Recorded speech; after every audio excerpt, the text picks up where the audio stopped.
Hello साथियों, तो UP triple S C ASO exam के लिए आज मैं आप सभी को यहाँ पर जो है वो सांख्यिकी के PY2 सॉल्व कराने वाला हूँ। यानी कि आपको यहाँ पर इससे ये पता चल जाएगा कि एग्जाम में जो है आपके स्टैटिस्टिक्स के जो है वो किस टाइप के क्वेश्चंस आपसे यहाँ पर पूछे जाएंगे। इसके अलावा जो है अगर आप चाहें तो यहाँ पर जो है UP triple S C ASO के लिए जो है फुल लेंथ मॉक टेस्ट भी ज्वाइन कर सकते हैं। यहाँ पर अभी बहुत ही नॉमिनल फीस है और इसके साथ जो आपको फ्री बोनस में क्या क्या मिलेगा, एक तो यूपी जीके की वन लाइनर शॉर्ट नोट, सबसे जरूरी जो है आप सभी के लिए यहाँ पर सांख्यिकी, मैथ्स और इकोनॉमिक्स की कंप्लीट फॉर्मूला नोट्स दी जा रही है, जिससे आप जो है बहुत ही कम समय में सब कुछ यहाँ पर रिवाइज कर पाएंगे। क्योंकि आप सभी को पता होगा कि एमसीक्यू में डायरेक्ट फॉर्मूले पूछे जाते हैं, जैसा कि अभी आप यहाँ पर पीवाईक्यू में देखेंगे। इसके अलावा साथ ही साथ यहाँ पर आपको कंप्यूटर के वन लाइनर नोट्स भी मिल जाएंगे। इसकी फी बहुत जल्द बढ़ जाएगी और इसको लेना कैसे है, इसके लिए जो है आपको एलवी क्लासेस ऐप या प्ले स्टोर से डाउनलोड कर लीजिएगा और जब यहाँ पर आप इसको लॉगिन करेंगे तो इस वाले ऑप्शन पर, गवर्नमेंट एग्जाम वाले ऑप्शन पर क्लिक करेंगे तो यहाँ से आप जो है ये full length mock test join कर सकते हैं। बाकी जो ये क्लासेस हो रही हैं इनके पीडीएफ आपको यहाँ पर जो है वो बिल्कुल फ्री मिल जाएंगे गवर्नमेंट एग्जाम नोट्स वाले ऑप्शन में। ठीक है, यहाँ पर आपको जो है वो चेक कर लेना है। तो चलिए देखिए, यहाँ पर अगर मैं बात करूं तो देखिए सबसे पहला जो क्वेश्चन पूछा गया है वो किस टाइप से पूछा गया है कि निम्नलिखित में से कौन सी जो है वो प्राथमिक आंकड़े एकत्र करने की विधि है। यानी कि यहाँ पर जो है प्राइमरी डेटा कलेक्ट करने की विधि यानी कि मेथड के बारे में आपसे पूछा जा रहा है। तो प्राथमिक आंकड़े एकत्र करने की कौन कौन सी विधि होती है, एक तो आपकी साक्षात्कार विधि होती है, आप सभी को पता होगा इंटरव्यू के द्वारा। ठीक है, दूसरी आपकी यहाँ पर अप्रत्यक्ष व्यक्तिगत साक्षात्कार, ये भी विधि होती है आपके प्राथमिक आंकड़े एकत्र करने की। इसके अलावा गणनाकारों के माध्यम से जो है अनुसूचियों द्वारा भी जो है यहाँ पर क्या किया जाता है, प्राथमिक आंकड़े एकत्र किए जाते हैं। कुल मिला के यहाँ पर जो है इसके चारों विकल्प सही हैं। तो यहाँ पर जो है आप ऑप्शन कौन सा चुनेंगे, डी, यानी कि सभी विकल्प जो है ये आपका सही हो जाएगा, क्योंकि यहाँ पर ये तीनों विधियों से जो है प्राथमिक आंकड़ों का जो है वो कलेक्शन किया जाता है। तो इस टाइप से यहाँ पर क्वेश्चन जो है वो आपके सांख्यिकी के पूछे जाएंगे। इसके बाद देखिए कह रहा है कि सांख्यिकी जो है वो समंकों का मुख्य लक्षण है। यानी कि जो सांख्यिकी यानी कि जो आंकड़े हैं, जो डेटा है, उनका मुख्य लक्षण क्या है। तो सबसे पहला देखिए विकल्प में क्या बताया गया कि जो समंक होते हैं ये संख्यात्मक रूप से प्रस्तुत किए जाते हैं। ये तो बिल्कुल सही बात है, यानी कि जो भी डेटा होता है आपका, जो भी समंक, जो भी आंकड़े होते हैं, इनको हमेशा न्यूमेरिकली वैल्यू में जो है वहां पर एक्सप्रेस किया जाता है। तो ये तो आपका बिल्कुल सही लक्षण दिया गया है। दूसरा क्या कह रहा है कि समंक तथ्यों के समूह होते हैं, ये भी बिल्कुल सही है, क्योंकि स्टैटिस्टिक्स में बताया गया है कि यहाँ पर जो है सिंगल इकाई का कोई मतलब नहीं, यहाँ पर समूहों से मतलब होता है। तो समंक हमेशा जो है वो तथ्यों के समूह है, ये भी सही बात है। इसके बाद कह रहा है कि समंकों को अनुमान द्वारा एकत्र किया जाता है, ये भी बिल्कुल सही है। यहाँ पर एस्टिमेशन के द्वारा ही जो है यहाँ पर आंकड़े, जो डेटा होते हैं, इनको कलेक्ट किया जाता है स्टैटिस्टिक्स में। तो यहाँ पर भी आपका विकल्प नंबर डी जो दिया गया है उपर्युक्त सभी, ये आपका क्वेश्चन जो है वो सही हो जाएगा। इसके बाद आ जाइए अगला, देखिए यहाँ पर बात हो रही है कि ग्राफ जो है वो एक माध्यम है। ग्राफ जो है आपका एक कैसा माध्यम है, तो आप सभी को पता होगा ग्राफ का प्रयोग हम लोग प्रेजेंटेशन यानी कि प्रस्तुत करने के लिए करते हैं। जो आंकड़े होते हैं, जो डेटा होता है, उसको प्रेजेंट करने के लिए, यहाँ पर रिप्रेजेंट करने के लिए हम लोग किसका यूज करते हैं, ग्राफ का यूज करते हैं। तो याद रखिएगा आंकड़ों के प्रस्तुतिकरण यानी कि यहाँ पर जो है प्रेजेंटेशन के लिए जो है ग्राफ का यूज किया जाता है। किसके प्रेजेंटेशन के लिए, डेटा के प्रेजेंटेशन के लिए। ठीक है, इसके बाद आ जाइए, देखिए यहाँ पर कह रहा है कि N1 और N2 प्रेक्षणों वाले दो समुच्चयों के योगात्मक माध्य दिए गए हैं। आपको योगात्मक मतलब यहाँ पर संयुक्त माध्य दिया गया है। ठीक है, M1 और M2 है, तो दोनों समुच्चयों को मिला देने पर योगात्मक माध्य क्या होगा। ये अलग अलग माध्य दिया गया है और आपसे योगात्मक माध्य, ठीक है, यहाँ पर योगात्मक माध्य पूछ सकता है या फिर आपसे संयुक्त माध्य पूछा जाएगा। ठीक है, कंबाइंड मीडियन की बात हो रही है यहाँ पर, ये याद रखिएगा, यहाँ पर कंबाइंड मीन की बात हो रही है, सॉरी मीडियन नहीं। ठीक है, कंबाइंड मीन यानी कि संयुक्त माध्य की जो है यहाँ पर बात हो रही है। ठीक है, तो संयुक्त माध्य का जो फॉर्मूला होता है, यहाँ पर जो है आपका कंबाइंड मीन का जो फॉर्मूला होता है, अगर मैं बात करूं तो आप लोगों ने अगर पढ़ा होगा तो ये होता है आपका N1 x1 बार प्लस N2 x2 बार और बटे में होता है आपका N1 प्लस N2। ये जो है आपका कंबाइंड मीन का यहाँ पर जो है वो फॉर्मूला होता है। तो यहाँ पर x1 और x2 क्या है, ये आपके माध्य दिए होते हैं। ठीक है, लेकिन आपके क्वेश्चन में क्या बोला गया कि योगात्मक माध्य, x1 का मान आपका दिया गया है M1, यानी कि ये आपका क्या है x1, और ये जो मान दिया गया आपका ये x2 बार का मान दिया गया है, ठीक है। तो कुल मिला के देखिए n1 x1 की जगह पे कितना आएगा आपका m1, तो यहाँ पर जो विकल्प नंबर बी दिया गया ये आपका फॉर्मूला सही होगा, क्योंकि x1 और x2 क्या थे, ये यहाँ पर जो है समांतर माध्य दिए गए थे और यहाँ पर माध्य आपके प्रश्न में m1 और m2 दिया गया। तो ये चीजें ध्यान रखिएगा, जो फॉर्मूला आप पढ़ेंगे हो सकता है वहां पर वैल्यू को चेंज करके दी जाएगी, तो जो क्वेश्चन में दिया होगा उसके अनुसार आपको फॉर्मूला हमेशा ध्यान रखना है, ठीक है। इसके बाद आ जाइए अगला क्वेश्चन देखिए, यहां पर दिया गया है, यहाँ पर n1 की वैल्यू दी गई है, n2 की वैल्यू दी गई है, x1 बार दिया गया, x2 बार दिया गया और आपसे संयुक्त माध्य जो अभी मैंने बताया था। तो अभी मैंने आपको बताया कि जो कंबाइंड मीडियन होता है, जो संयुक्त माध्य होता है, उसका फॉर्मूला क्या होता है n1, इसके अलावा x1 बार प्लस n2, इसके अलावा x2 बार और बट्टे में आपका होता है n1 प्लस n2। तो अब आप यहां पर मान रख दीजिए, सबसे पहले देखिए n1 और x1 बार है, यानी कि इन दोनों का गुणा, सीधे सीधे अगर मैं गुणा कर दूं तो ध्यान दीजिए 4 अट्ठे 32, यानी कि ये कितना आ जाएगा आपका 320, प्लस फिर n2 x2 बार है, इन दोनों का गुणा कर दीजिए कि इन दोनों का जब गुणा करेंगे आप तो 3 से आप 60 को काटेंगे तो कितनी बार जाएगा, 20 बार, 20 से 60 होता है, तो 20 का गुणा आप 14 में कर दीजिए तो ये आ जाएगा आपका 280 और बटे में n1 प्लस n2 दोनों को ऐड कर दीजिए तो 40 और 60 मिलके कितना हो जाएगा आपका 100 हो जाएगा, ठीक है। तो ये इतना आ गया। अब ध्यान दीजिए इसको आप ऐड कर दीजिए तो यहाँ पर 320 दिया गया है और 280 दिया गया, सबसे पहले 0 हो जाएगा, 8 2 10 के 0 हो जाएंगे, 2 3 5 1 6 हो जाएगा और बटे में आपको दिया गया है 100। तो अब ध्यान दीजिए 2 0 से 2 0 कट जाएंगे, सीधे सीधे आपको वैल्यू कितनी मिल जाएगी 6। तो ये आप यहाँ पर जो है कंबाइंड मीन यानी कि संयुक्त माध्य इस फॉर्मूले का यूज करके ज्ञात कर सकते हैं। इसके बाद आ जाइए अगला क्वेश्चन देखिए क्या कह रहा है कि केंद्रीय प्रवृत्ति का सबसे स्थायी माप, कभी कभी आपसे स्थायी यानी कि स्टेबल माप पूछी जाएगी, ठीक है। इसके अलावा आपसे आदर्श माप भी पूछी जा सकती है, आइडल में यहाँ पर जो है माप भी पूछी जा सकती है। तो ये याद रखिएगा, आपसे आदर्श माप पूछी जाए या फिर आपसे स्थायी माप पूछी जाए किसकी, केंद्रीय प्रवृत्ति की, सेंट्रल टेंडेंसी की। तो याद रखिएगा केंद्रीय प्रवृत्ति की जो माप होती है वो तो आप सभी को पता है ना, समांतर माध्य होता है, ऋणात्मक माध्य होता है, गुणोत्तर माध्य होता है, मीडियन होता है, मोड होता है, लेकिन जो सबसे स्थायी माप होती है वो होती है समांतर माध्य, यानी कि जो सबसे आदर्श माप होता है वो कौन सा होता है आपका अर्थमेटिक मीन यानी कि समांतर माध्य होता है। तो ये आप लोग याद रखिएगा। इसके बाद देखिए अगला कह रहा है कि यदि 20 प्रेक्षणों का माध्य 30 है और 10 प्रेक्षणों का माध्य ए है तो यहाँ पर जो है 30 प्रेक्षणों का संयुक्त माध्य जो है वो 40 है तथा 30 प्रेक्षणों का जो है संयुक्त माध्य आपको दिया गया 40। तो ए की वैल्यू आपसे पूछी जा रही है। अभी मैंने जो है यहाँ पर कंबाइंड मीन का फॉर्मूला आपको क्या बताया था, यहाँ पर जो है कंबाइंड मीन का फॉर्मूला बताया था मैंने n1 x1 बार प्लस n2 x2 बार और बटे में क्या होता था n1 प्लस n2। तो यहाँ पर देखिए पहले ही बता दिया गया कि 30 प्रेक्षणों का संयुक्त माध्य 40 है, यानी कि कंबाइंड मीन अब की बार आपको दिया गया है 40 यहाँ पर, ठीक है। और n1 की वैल्यू देखिए 20 प्रेक्षणों का माध्य कितना है 30, तो ये हो जाएगा n1 का मान हो जाएगा 20 और x1 बार का मान दिया गया आपको 30, ठीक है, प्लस n2 देखिए इसके बाद क्या कह रहा है 10 प्रेक्षणों का माध्य a है, यानी कि 10 गुणे a हो जाएगा और बट्टे में n1 प्लस n2 आपको दिया गया सीधे सीधे कितना 30। बस अब आपको इसी को सॉल्व कर लेना है और वैल्यू आपको यहाँ से मिल जाएगी। तो अगर मैं बात करूँ यहाँ पर ध्यान दीजिए इसका इधर गुणा हो जाएगा तो ये हो जाएगा आपका 4 कई 12 और 2 0 लग जाएंगे यानी कि 1200 आ जाएगा।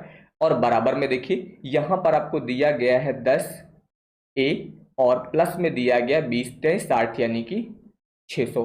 तो जब ये वैल्यू आप इधर लाएंगे तो माइनस में आ जाएगा, यानी कि 10 ए बराबर 1200 से 600 घटा दीजिए 600 आ जाएगा और सीधे सीधे 10 6 को कैंसिल करेंगे तो 60 बार यहाँ पर चला जाएगा। तो यहाँ पर जो वैल्यू आएगी वो विकल्प नंबर डी के अनुसार आपको 60 मिल जाएगी, ठीक है। तो इस तरीके से आप यहाँ पर इसको सॉल्व करेंगे। इसके बाद आ जाइए अगला क्वेश्चन देखिए क्या कह रहा है कि एक क्रिकेट खिलाड़ी ने 10 पारियों में निम्न रन बनाए, यहाँ पर ये रन दिए गए हैं, ठीक है। प्रदर्शित करता है कि खिलाड़ी आउट नहीं होता, जो स्टार लगा है वो खिलाड़ी अभी तक जो है आउट नहीं हुआ है, ये ध्यान रखिएगा, ठीक है। यहाँ पर आउट नहीं हुआ है, उस खिलाड़ी की प्रति पारी औसत रन संख्या होगी आउट न होने वाले न होने पर रन जोड़े जाएंगे लेकिन पारी पूर्ण नहीं मानी जाएगी। ये ध्यान रखिएगा, ये स्पेशल बात यहाँ पर लिखी गई है। सबसे पहले यहाँ पर आपको क्या ज्ञात करना है, एवरेज रन ज्ञात करने हैं, ठीक है। तो एवरेज अगर रन ज्ञात करना है आपको, तो सबसे पहले तो इन सभी का आपको योग पता होना चाहिए। यहाँ पर जो है एवरेज रन ज्ञात करने के लिए सबसे पहले आप इन सभी का योग ज्ञात करिए, ठीक है। तो यहाँ पर अगर योग ज्ञात करेंगे तो 8 7 15, 15 और 3 मिलके हो जाएगा 18, 18 8 मिलके हो जाएगा 26, 26 और 5 यहाँ पर अगर मैं बात करूँ तो 26 और 5 मिलके हो जाएगा 31, 2 33, 33 7 40, 40 और 8 48 के 8 आ जाएंगे, ठीक है। हासिल आ जाएगा आपका 4। इसके बाद 4 2 6, 6 6 3 9, 9 5 14, ठीक है। 14 4 18 के 8 हासिल आ जाएगा आपका कितना, 1। तो यहाँ पर एक आपका हासिल आया, इसमें आपका जुड़ जाएगा तो ये आ जाएगा 288। तो ये एवरेज निकालना तो आप सभी को पता है, सबसे पहले पदों का योग बटे संख्या। अब संख्या में ही विशेष ध्यान रखना है, क्योंकि पहले ही बताया गया कि अगर खिलाड़ी आउट नहीं होता है तो उसकी पारी को पूर्ण नहीं माना जाएगा, ठीक है। तो इसका मतलब 1 2 3 4 5 6 7 8 9, बट्टे में आप 9 यूज करेंगे, बस इसी का विशेष ध्यान रखना है। अगर आपने बट्टे में 10 लिख दिया तो क्वेश्चन गलत हो जाएगा, क्योंकि वो आउट नहीं हुआ है तो उसकी पारी को पूर्ण अभी तक नहीं माना गया है, ठीक है। और यहाँ पर पहले ही बोला गया औसत रन संख्या पूछी गई है, ठीक है। तो 9 से जब आप इसको भाग करेंगे यहाँ पर तो कितनी बार जाएगा, देखिए यहाँ पर 9 त्रिक 27, एक बचेगा, इसके बाद 9 दूनी 18, ठीक है। तो कुल मिला के यहाँ पर जो है इसका विकल्प नंबर बी जो दिया गया 32, ये आपका सही हो जाएगा, ठीक है। तो ये ध्यान रखिएगा। इसके बाद आ जाइए, अगला कह रहा है कि समांतर माध्य से निरपेक्ष विचलनों का योग। तो अगर मैं बात करूं समांतर माध्य से जो विचलनों का योग होता है, समांतर माध्य से जो विचलनों का योग होता है वो हमेशा क्या होता है, 0 होता है। समांतर माध्य से जो विचलन का योग होता है वो हमेशा 0 होता है। लेकिन जब भी यहाँ पर निरपेक्ष विचलन की बात होगी, किसकी बात होगी, निरपेक्ष विचलन की, तो निरपेक्ष विचलन की स्थिति में हमेशा यहाँ पर जो विचलनों का योग होता है, निरपेक्ष विचलन की स्थिति में जो योग होता है हमेशा वो क्या होता है, आपका पॉजिटिव होता है, यानी कि सदैव धनात्मक होगा। तो इसका विकल्प नंबर बी यहाँ पर जो है आपका सही हो जाएगा। तो ये याद रखिएगा, अगर आपसे ये पूछा था कि समांतर माध्य के विचलनों का योग, तो सीधे सीधे सदैव 0 होगा, लेकिन निरपेक्ष विचलनों का योग जो होता है वो हमेशा पॉजिटिव होता है। ये आपको यहाँ पर पता होना चाहिए सभी को, ठीक है। इसके बाद आ जाइए अगले क्वेश्चन पर। देखिए यहाँ पर पूछ रहा है कि गुणोत्तर माध्य, अगर आप सभी को याद हो तो गुणोत्तर माध्य का फॉर्मूला क्या होता है। यहाँ पर जो आपका ज्योमेट्रिक मीन ज्ञात करने के लिए फॉर्मूला आप लोगों ने पढ़ा होगा, x1 x2 x3 इंटू में दिया गया है xn की पावर होता है 1/n। तो अगर इस फॉर्मूले का यूज करें तो देखिए x1 इसी तरह से यहाँ पर वैल्यू ली गई है, तो ये आपको दिया गया 3, गुणे में हो जाएगा 9, गुणे में हो जाएगा 27, गुणे 81 और गुणे में हो जाएगा 243। कितनी संख्या है, 1 2 3 4 5, तो पावर में कितना आ जाएगा, 1/5।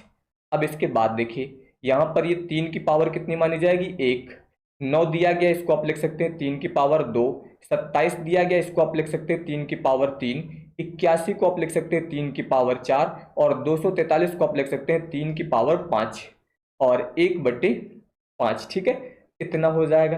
अब गुणा में घातें जुड़ती हैं तो देखिए 1 और 2 मिलकर हो जाएगा 3, 3 6 4 10 5 15, यानी कि 3 की घात कितना आ जाएगा, 15 की पावर 1/5।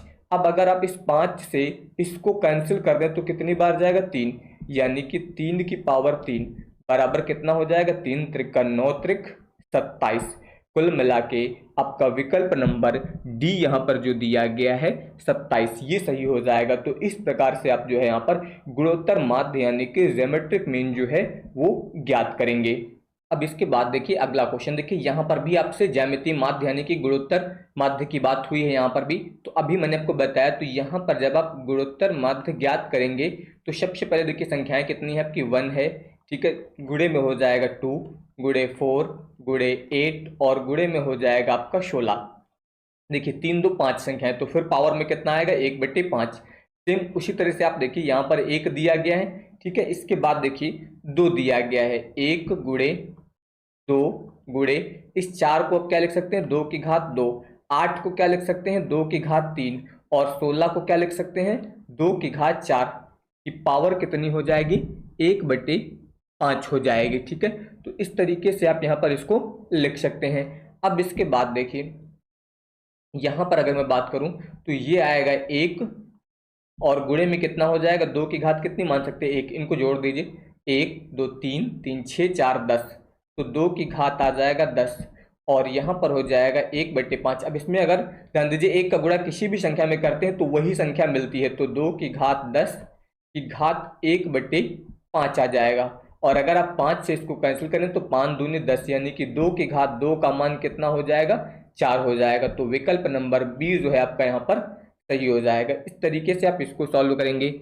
इसके बाद आ जाइए अगला क्वेश्चन, देखिए क्या कह रहा है कि यदि समूह n1 प्रेक्षणों का गुणोत्तर माध्य जीवन है और एक अन्य समूह आपका दिया गया है n2 जहां पर प्रेक्षणों का गुणोत्तर माध्य जो है वो g2 है, तो संयुक्त समूह का गुणोत्तर माध्य क्या होगा। यहाँ पर आपकी बार संयुक्त समूह का गुणोत्तर माध्य, देखिए एक प्रकार से डायरेक्ट आपसे फॉर्मूला पूछ रहा है। ठीक है, ये देखिए यहाँ पर आपको 4 विकल्प दिए गए, अगर फॉर्मूले याद हैं तो फिर कोई समस्या नहीं होगी। इसीलिए मैंने आप सभी को यहाँ पर जो है स्टैटिस्टिक्स की कंप्लीट फॉर्मूला नोट्स जो है वो यहाँ पर फुल मॉक टेस्ट वाले जो है बैच में दे दिया है। ठीक है, तो यहाँ पर देखिए यहाँ पर गुणोत्तर माध्य की बात हुई है, तो ये आपका फॉर्मूला होता है g1 की पावर स्मॉल n1 g2 की पावर n2 और होल पावर में हो जाएगा 1/n1 प्लस n2। ये जो है आपका संयुक्त गुणोत्तर माध्य का फॉर्मूला हो जाएगा। ठीक है, तो ये आपको यहाँ पर इसके बारे में याद रखना है। इसके बाद आ जाइए अगला कह रहा है कि संख्याओं का हरात्मक माध्य।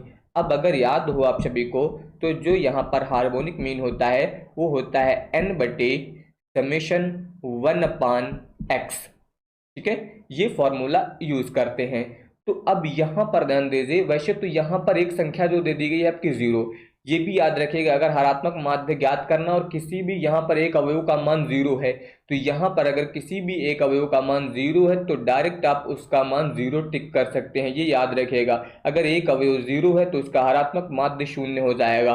बाकी अगर यहाँ पर एक 0 के जगह पे कोई संख्या होती तो फिर यहाँ पर 5 संख्याएं होती, तो फिर आपको यहाँ पर सॉल्व करना पड़ता। इसके लिए डायरेक्ट भी फॉर्मूला होता है देखिए, लेकिन वो फॉर्मूला थोड़ा सा बड़ा होता है। जैसे कि 5 संख्याएं हैं तो 5 अवयव हैं, इसका मतलब 5 यहाँ पर आप लेंगे कितना, 5 अवयव हैं तो 5 A B C D E, ये मैंने 5 अवयव ले लिए। ठीक है, और बटे में अब क्या बनेगा देखिए A B C D plus में हो जाएगा आपका यहाँ पर B C D E plus में हो जाएगा इसके बाद आपका C D E A, इस तरीके से यहाँ पर ये बनेगा और प्लस में हो जाएगा इसके बाद आपका D E A C।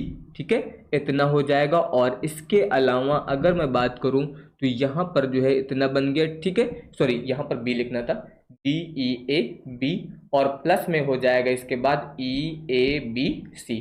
तो कुल मिला के ये फॉर्मूला है। अगर 5 अवयव दिए होते तो इसमें आप मान रख के A B C D E के, आप एक को A मान लेंगे, इसको B मान लेंगे, इसको C D E सारे मान रख के इससे सॉल्व कर सकते हैं। बाकी एक अवयव 0 है, देखिए जैसे ही आप A का मान 0 रखेंगे ये तुरंत पूरा अवयव क्या हो जाएगा, 0 हो जाएगा। ठीक है, तो ये याद रखिएगा। इसके बाद देखिए जैसे कि लिखा है माना कि प्रेक्षण है, यहाँ पर देखिए 3 प्रेक्षण दिए गए और हरात्मक माध्य पूछा गया। अभी मैंने बताया जो फॉर्मूला आपका हरात्मक माध्य का क्या होता है, n और बटे में होता है समेशन 1/x। तो इसको आप चाहे तो ऐसा भी लिख सकते हैं, देखिए हरात्मक माध्य बराबर n का मतलब कितनी संख्याएं आपकी यहाँ पर 3 और बटे में ध्यान दीजिए आप 1/x के अनुसार लिखेंगे तो ये बनेगा 1/4 प्लस 1/8 और प्लस में हो जाएगा 1/16, यानी कि यहाँ पर 16 हो जाएगा।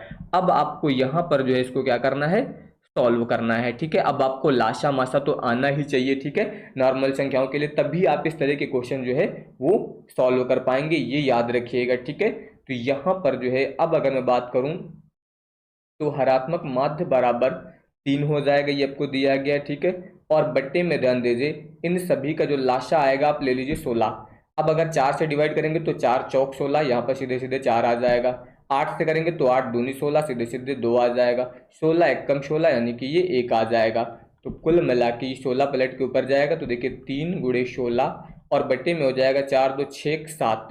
अब अगर इसको आप यहाँ पर ध्यान दें तो ये हो जाएगा 16 48/7 और अगर 48 को आप 7 से भाग करेंगे तो लगभग 6.85 के आसपास कुछ आ जाएगा। ठीक है, और यहाँ पर देखिए तीनों विकल्प में नहीं दिया गया, इसका मतलब विकल्प नंबर डी हो जाएगा। उपरयुक्त में से कोई नहीं। ठीक है, तो इस तरीके से आप इसको सॉल्व कर सकते हैं। इसके बाद आ जाइए, कह रहा है कि चर मानो, यहाँ पर मान दिए गए, इसकी माध्यिका आपसे पूछी गई है। ठीक है, देखिए माध्यिका ज्ञात करने के लिए सबसे पहले क्या करते हैं, आरोही क्रम में लिखा जाता है। सबसे पहले जो भी नंबर्स दिए गए उनको आरोही क्रम में लिखिए। आरोही में देखिए सबसे छोटी संख्या कौन सी है, 6 है, फिर इसके बाद 7 है, फिर इसके बाद 9 है, 6 हो गई, 7 हो गई, 9 हो गई, फिर इसके बाद अगर मैं बात करूँ तो 11 हो जाएगी, 12 हो जाएगी, 15 हो जाएगी, 19 हो जाएगी। ठीक है, कितनी संख्याएं थी, 3 3 6 7, 3 3 6 7। अगर विषम संख्या है तब तो कोई दिक्कत ही नहीं। देखिए 3 इधर की छोड़ दीजिए, 3 इधर की छोड़ दीजिए, जो बीच में बचेगा वही यहाँ पर माध्यिका हो जाएगी, यानी कि सीधे सीधे आपका यहाँ पर क्या मिल जाएगा, 11 मिल जाएगा। तो यहाँ पर तो कोई दिक्कत होगी ही नहीं। इस तरह से आप ज्ञात कर सकते हैं, कब, जब आपकी विषम संख्याएं दी होंगी तो 3 इधर के 3 इधर के छोड़ दीजिए, लेकिन तब करना है सबसे पहले आपको आरोही क्रम में लिखना है, ये ध्यान रखिएगा। ठीक है, उसके बाद ही आप यहाँ पर जो है इसकी माध्यिका ज्ञात कर पाएंगे। तो सबसे पहले मैंने इसको क्या किया है, सबसे पहले मैंने इसको जो है यहाँ पर आरोही क्रम में लिखा है। ठीक है, इसके बाद आ जाइए, अगला देखिए यहाँ पर लिखा है कि से कम ओजायु और से अधिक ओजायु, यानी कि यहाँ पर लेस देन और ग्रेटर देन ओजायु की बात हो रही है कि प्रतिच्छेद के भुज को क्या कहा जाता है। तो यहाँ पर याद रखिएगा, लेस देन ओजायु और इसके अलावा जो आपका ग्रेटर देन ओजायु होता है, इन दोनों के भुज को माध्यिका बोला जाता है। इन दोनों के भुज को क्या कहते हैं, माध्यिका, यानी कि मीडियन। ये तो आप सभी को याद करना पड़ेगा। ठीक है, कि यहाँ पर लेस देन और ग्रेटर देन ओजायु जो होते हैं, इनके मध्य बिंदु को यहाँ पर इनके भुज को जो है क्या कहा जाता है, माध्यिका बोला जाता है। ठीक है, इसके बाद आ जाइए संख्याओं की माध्यिका। फिर देखिए यहाँ पर संख्याएं दी गई हैं। अभी मैंने बताया था जब भी माध्यिका ज्ञात करनी हो इस तरह से, ये व्यक्तिगत श्रेणी है। ठीक है, आरोही क्रम में, तो सबसे पहले क्या करना है, आरोही क्रम में लिख दीजिए। देखिए 1 हो जाएगा, 2 हो जाएगा, इसके बाद 5 हो जाएगा, 5 के बाद फिर 7 8 9 16। फिर देखिए आप संख्याएं बराबर हैं या फिर नहीं है। ठीक है, तो फिर उसके अनुसार जो आप यहाँ पर इसकी माध्यिका जो है वो ज्ञात करेंगे। तो यहाँ पर भी ध्यान दीजिए, 3 संख्याएं आप ये छोड़ दीजिए, 3 संख्याएं ये छोड़ दीजिए, ये आपकी यहाँ पर क्या हो जाएगी, माध्यिका हो जाएगी। ठीक है, तो यहाँ पर जो है इस तरीके से आप माध्यिका जो है यहाँ पर ज्ञात कर सकते हैं। तो सीधे सीधे यहाँ पर जो आपको क्या मिल जाएगा, यहाँ पर जो आपको 7 मिल जाएगा, क्योंकि 3 3 6 एक 7 संख्या यहाँ पर जो है वो दी गई थी। ठीक है, तो ये आपको याद रखना है, तो ये माध्यिका हो जाएगी। इसके बाद आ जाइए, अगला क्वेश्चन कह रहा है कि किसी मामूली विषम बंटन हेतु सह संबंध होगा। अब ये तो आप सभी को याद होना चाहिए, क्योंकि ये फॉर्मूला होता है। फॉर्मूला क्या होता है आपका, फार्मूला की अगर मैं बात करूं तो यहाँ पर जो है फॉर्मूला होता है आपका समांतर माध्य, क्या होता है, माध्य माइनस बहुलक, माध्य माइनस बहुलक बराबर होता है 3 माध्य माइनस माध्यिका। ये फॉर्मूला होता है। ये क्या है आपका, माध्य है, ये बहुलक है। ठीक है, और ये समांतर माध्य है और ये माध्यिका। आप जहां पर देख लीजिए, देखिए ये दिया गया है माध्य माइनस बहुलक बराबर 3 माध्य माइनस माध्यिका, यानी कि विकल्प नंबर बी हो जाएगा सही। तो ये अब आपको याद करना पड़ेगा फॉर्मूला। ठीक है, इसके बाद आ जाइए, दिए गए प्रदत्तों का बहुलक। बहुलक का मतलब होता है जिसकी आवृत्ति या जिसकी बारंबारता जो है वो सबसे अधिक होती है। ठीक है, यानी कि जो अंक यहाँ पर सबसे अधिक बार आएगा, ठीक है, वही बहुलक कहलाएगा। तो देखिए इसमें से कौन सा ऐसा अंक जो है सबसे अधिक बार आया, देखिए 7 1 2 3 4, 7 जो है यहाँ पर 4 बार आया है, इसकी बारंबारता सबसे अधिक है, तो इसका मतलब बहुलक क्या हो जाएगा, 7 हो जाएगा। जो यहाँ पर अंक सबसे अधिक बार आएगा, जो सबसे अधिक बार रिपीट होगा, वही यहाँ पर इसका बहुलक यानी कि मोड कहलाएगा। इसके बाद आ जाइए, देखिए क्या कह रहा है, एक कंपनी के 6 कर्मचारियों की रुपए में मासिक आय दी गई है। कर्मचारियों की संख्या जिनकी आय बहुलक से अधिक और माध्य से कम है, यानी कि ये जो है यहाँ पर कर्मचारियों की मासिक आय दी गई है, और इसमें पूछ रहा है कितने ऐसे कर्मचारी हैं जिनका मान जो है वो बहुलक से तो अधिक है लेकिन माध्य से कम है। तो यहाँ पर अब आपको बहुलक भी निकालना है और माध्य भी निकालना है। देखिए अगर मैं सबसे पहले बहुलक की बात करूं तो बहुलक तो आप देख के ही बता सकते हैं जिसकी आवृत्ति सबसे ज्यादा हो। देखिए ये 17,500 2 बार आया है, इसके अलावा कोई ऐसा नहीं है जो 2 बार आया हो, तो इसका मतलब बहुलक हो जाएगा 17,500। ठीक है, ये तो हो गया आपका बहुलक। अब आपको निकालना है माध्य, और माध्य निकालने का फॉर्मूला क्या होता है, पदों का योग बटे पदों की संख्या। तो सबसे पहले यहाँ पर आपको जोड़ना है, ठीक है। देखिए सब में 3 जीरो यहाँ पर सबसे पहले लास्ट में, देखिए सबके लास्ट में डबल जीरो है तो मैं डबल जीरो लिख देता हूँ। तीसरी संख्या में यहाँ पर जीरो, यहाँ पर जीरो, यहाँ 5, 5 10, तो 10 का जीरो हो जाएगा, हासिल आ गया 1, ठीक है। 8 1 9, 9 8 17, 17 और 7 मिलके हो जाएगा 24, 24 और 7 मिलके हो जाएगा 31, 31 और 5 मिलके यहाँ पर कितना हो जाएगा 36 हो जाएगा, ठीक है। तो यहाँ पर जो है 31 और 5 मिलके जो है आपका 36 बन जाएगा, तो ये हो जाएगा 6। अब इसके बाद देखिए 3 1 4 1 5 1 6 1 7 2 9 3 12, यानी कि ये आ गया 1,26,000 बट्टे में। देखिए 3 3 6 हैं, तो 6 से इसको डिवाइड कर दीजिए, 6 दूनी 12, 6 कम 6 और इसके अलावा जीरो। 21,000 आया है माध्य और बहुलक आया है 17,500। तो अब चेक करिए कितने ऐसे मान हैं जो 21,000 से यहाँ पर और 17,500 इनके बीच में हैं। देखिए 17,500 के बीच में एक मान, तो ये आपका हो जाएगा 18,000, 28,000 ज़्यादा है, 30,000 ज़्यादा है, ठीक है, और 15,000 आपका इससे कम है। तो केवल एक ही ऐसा मान है जो बहुलक और माध्य के बीच में आ रहा है, तो इसका मतलब यहाँ पर ऑप्शन जो है आपका बी सही हो जाएगा। तो ये याद रखिएगा, केवल एक ही ऐसा ऑप्शन यहाँ पर जो है आपको दिया गया है, ठीक है। तो ये हो जाएगा। अब इसके बाद देखिए अगला क्वेश्चन यहाँ पर कह रहा है कि यदि किसी मामूली विषम बारंबारता बंटन का बहुलक जो है आपको दिया गया है 16 हो और माध्य दिया गया 16, तो इसकी माध्यिका ज्ञात कीजिए। देखिए आप लोगों ने फॉर्मूला पढ़ा होगा, बाहुलक बराबर होता है आपका 3 माध्यिका -2 माध्य, ये फॉर्मूला होता है। तो यहाँ पर आपको बहुलक दिया गया तो बहुलक का मान हो जाएगा 16 3। इसके अलावा देखिए माध्यिका आपको ज्ञात करनी है, तो ये हो जाएगा 2 गुणे समांतर माध्य का मान कितना है 16, ठीक है। तो अब देखिए ये हो जाएगा 16 प्लस ये इधर आएगा तो 16 दूनी 32 आपका प्लस में हो जाएगा और 3m। 32 और 16 अगर आप जोड़ देंगे तो कितना हो जाएगा 48 हो जाएगा और बराबर में दिया गया है 3m, यानी कि इसको अगर आप कैंसिल करेंगे तो कितना आएगा 16। तो m का मान आपको मिल जाएगा 16, यानी कि यहाँ से माध्यिका आ जाएगी इसकी कितनी 16। इस तरह से आप यहाँ पर इसका मान जो है वो ज्ञात कर सकते हैं। इसके बाद आ जाइए अगला, देखिए ये सब फॉर्मूले बेस्ड हैं, अगर फॉर्मूले याद होंगे तभी आएगा, इसीलिए मैंने फॉर्मूला नोट से जो है आप सभी को प्रोवाइड किया है, ठीक है। इसके बाद देखिए यहाँ पर बात हो रही है सममित बंटन के लिए, यदि आपका Q1 दिया गया है, यहाँ पर क्वार्टाइल डिवीजन आपको दिए गए और माध्यिका आपसे पूछी गई। सबसे पहले देखिए यहाँ पर किसकी बात हुई है, यहाँ पर जो है सममित की बात हुई है, ये कंडीशन याद रखिएगा सिमेट्रिक वाली, ठीक है। तो जब यहाँ पर सममित बंटन की बात करेंगे तो सममित की कंडीशन में हमेशा जो है माध्यिका यानी कि 2m का मान जो होता है वो क्वार्टाइल डेविएशन के योग के बराबर होता है, यानी कि Q1 + Q3 का मान जो है वो 2 माध्यिका के बराबर होता है। तो अब यहाँ से अगर आपको माध्यिका निकालनी है तो सीधे सीधे मान रखिए Q1 का मान 11 है और Q3 का मान 17 है, दोनों को जोड़ दीजिए, ठीक है। तो 17 10 27 1 28 हो जाएगा और इससे अगर आप इसको कैंसिल कर देंगे तो कितना आ जाएगा 14, यानी कि m का मान आपका यहाँ पर मिल जाएगा 14। तो विकल्प नंबर सी आपका जो है यहाँ पर सही हो जाएगा, ठीक है। तो इसमें कहीं पर कोई दिक्कत ही नहीं होगी।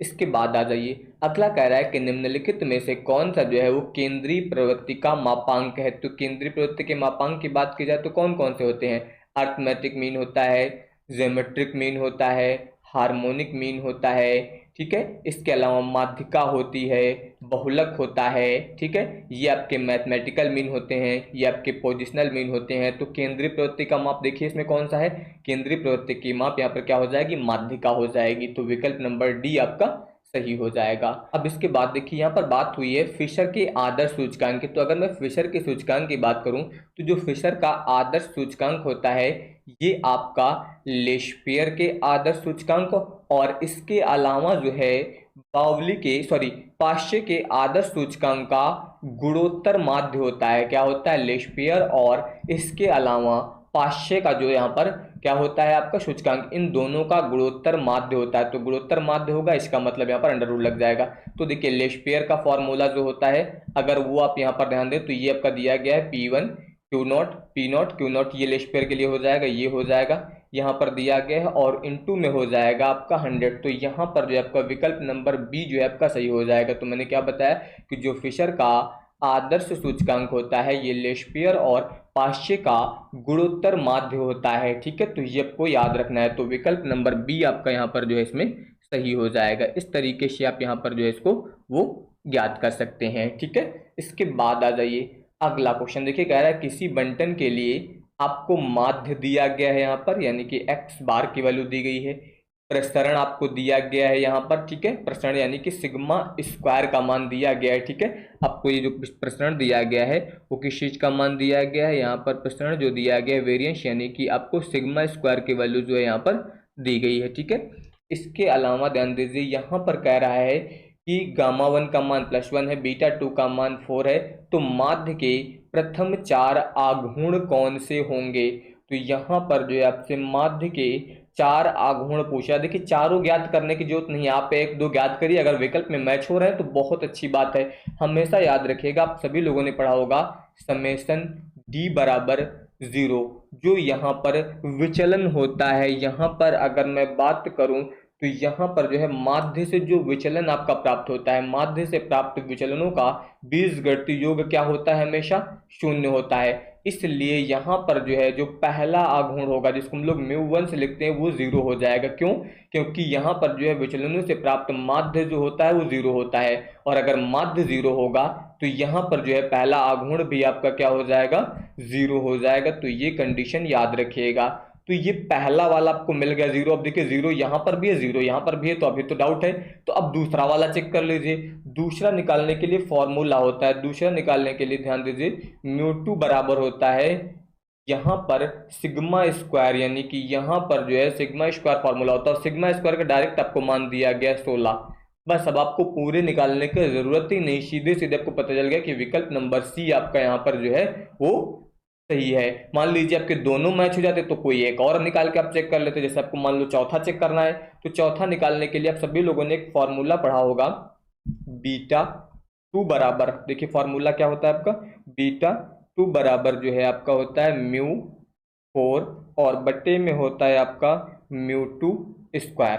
तो अब देखिए यहाँ से आपको μ4 निकालना है, यानी कि चौथा आघूर्ण निकालना है। तो ये इधर गुणे में आ जाएगा, यानी कि बीटा 2 और गुणे में हो जाएगा आपका μ2 का स्क्वायर। अब आपको बीटा 2 का मान दिया गया है 4, तो ये मान रख दीजिए, और μ2 स्क्वायर, μ2 का मान हम लोगों ने निकाला है 16, तो यहाँ पर हो जाएगा 16 का स्क्वायर, यानी कि μ4 बराबर 16 का स्क्वायर करके 4 में जब गुणा करेंगे आप तो ये आपको 1024 मिल जाएगा।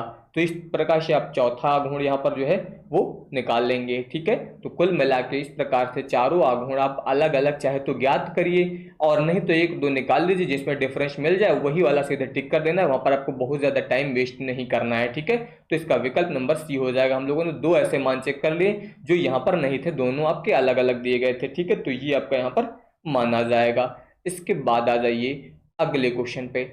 अगला क्वेश्चन देखिए यहाँ पर क्या कह रहा है कि संख्याएं 2, 4, 6, 8, 10 ये आपको संख्याएं दी गई हैं, और कह रहा है कि इसका माध्य विचलन कितना होगा।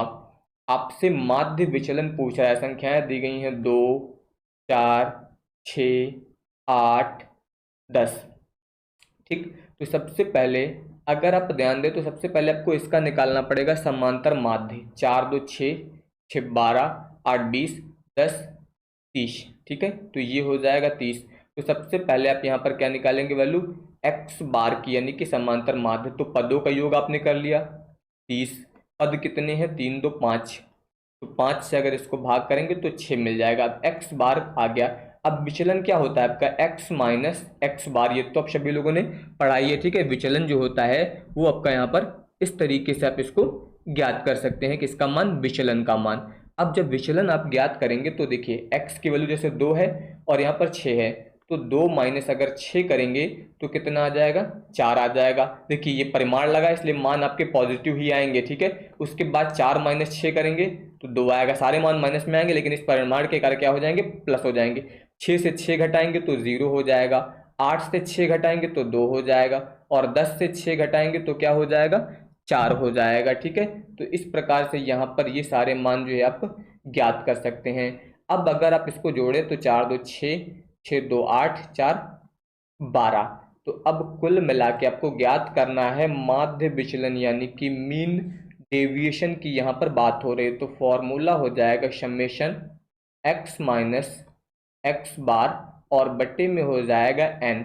अब इनकी आपको यहाँ पर जो है क्या करने हैं, वो मान रख देने हैं। तो जब आप मान रखेंगे तो इसका मान हम लोगों ने ज्ञात किया है, कितना हो जाएगा 12, बट्टे में एन कितने हैं 3 2 5। अब अगर 5 से भाग करेंगे तो 5 दूनी 10 हो जाएगा और 5 चौको 20 हो जाएगा, यानी कि 2.4 जो है यहाँ पर आ जाएगा। तो इस तरीके से आप यहाँ पर इसको सॉल्व करेंगे, ठीक है। तो ये हो जाएगा। देखिए यहाँ पर जितने भी क्वेश्चंस कराए गए टॉप मोस्ट इंपॉर्टेंट है, इसकी पीडीएफ आपको बिल्कुल फ्री में इस वाले सेक्शन में यहाँ पर मिल जाएगी, गवर्नमेंट एग्जाम नोट्स वाले ऑप्शन में, ठीक है।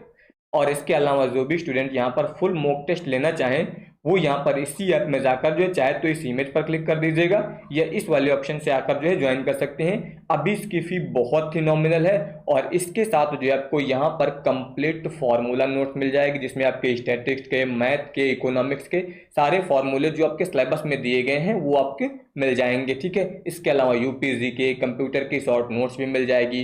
तो तुरंत आप लोग एलवी क्लासेस ऐप डाउनलोड कर लीजिए। बाकी अगर आपने चैनल को सब्सक्राइब नहीं किया है तो चैनल को जरूर सब्सक्राइब कर लीजिएगा। धन्यवाद।